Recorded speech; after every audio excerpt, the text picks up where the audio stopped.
jauh kita dengan Allah Jalla wa'ala, akan banyak menghambat kegiatan-kegiatan kita, itu juga dengan aktiviti-aktiviti ibadah. Kalau pada saat dengan kita terbaur atau membaur dengan mereka. Ini bahasa Habib Omar pada saat saya menghadiri pertemuan di Surabaya atau di Malang, di Batu Malang. Jadi pada saat itu ada orang bertanya tentang ulama, bukan orang awam. Ulama, bagaimana hukumnya ulama berbabit dalam dunia politik? Ya, dengan kalau seperti zaman kita sekarang semuanya menyokong, semuanya mendukung. Jadi kata Habib Umar, ulama itu sebagai perantara antara sang pencipta dengan hamba-hamba Allah Jalla wa'ala. Dan ulama itu harus menjadi milik umat, bukan milik perkauman, bukan milik daerah, bukan milik lokasi, bukan milik satu kumpulan.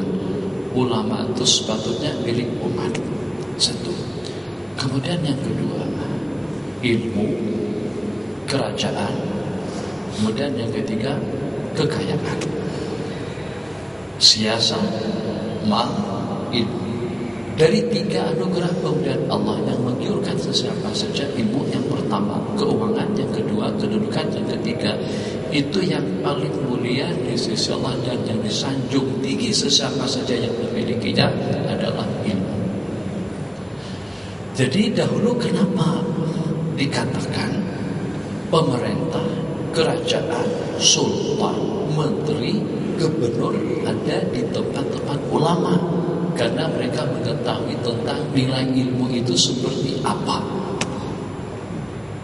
Tapi pada saat ulama sudah tidak lagi melihat ilmu itu suatu anugerah yang mulia dan tinggi di sisi Allah, seketika dengan ulama merasa dan memposisikan ilmu itu di bawah jabatan atau ilmu itu di bawah harta dan kekayaan, akhirnya ulama yang mengampu kepada kerajaan dan yang mengampu kepada orang-orang kaya.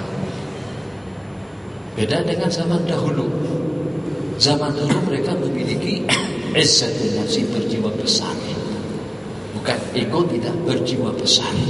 Karena merasa aku dipilih Allah untuk menjadi mufti, untuk menjadi seorang alim, untuk menjadi muhaddis, faqih, sufi, salik, atau juga untuk menjadi salah seorang ulama.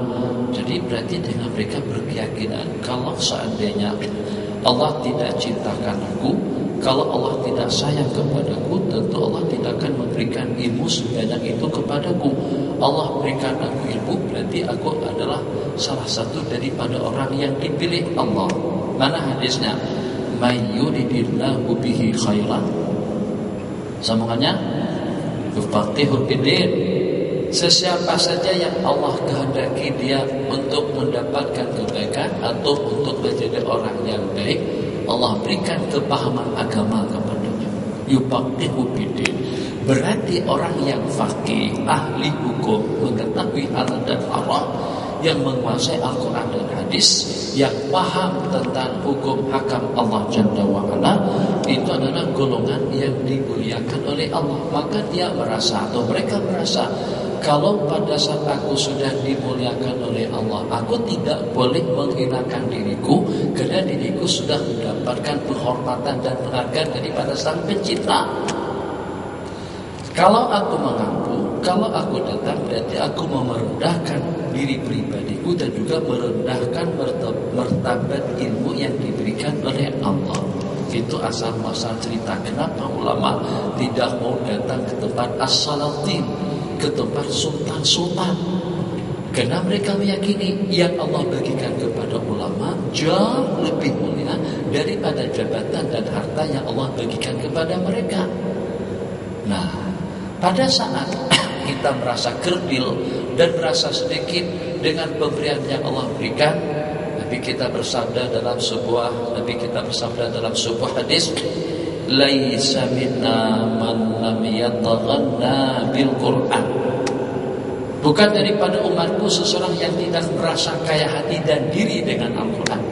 Kalau seandainya Al-Quran itu orang Allah bagikan Al-Quran itu kepada sesiapa saja dan semuanya boleh hafal, Bukan semudah kita yang bayangkan. Mungkin mudah untuk kita menghafal, tapi tidak semudah untuk kita memahaminya. Tidak semudah untuk kita mengamalkannya. Jadi kalau udah hafal, paham, dapat beramal, itu memang sudah mendapatkan al-qimah yang tertinggi daripada anugerah dan pemberian Allah Jalla wa'ala. Sehingga mereka tidak mau menghilangkan dan merendahkan kemuliaan yang Allah berikan kepada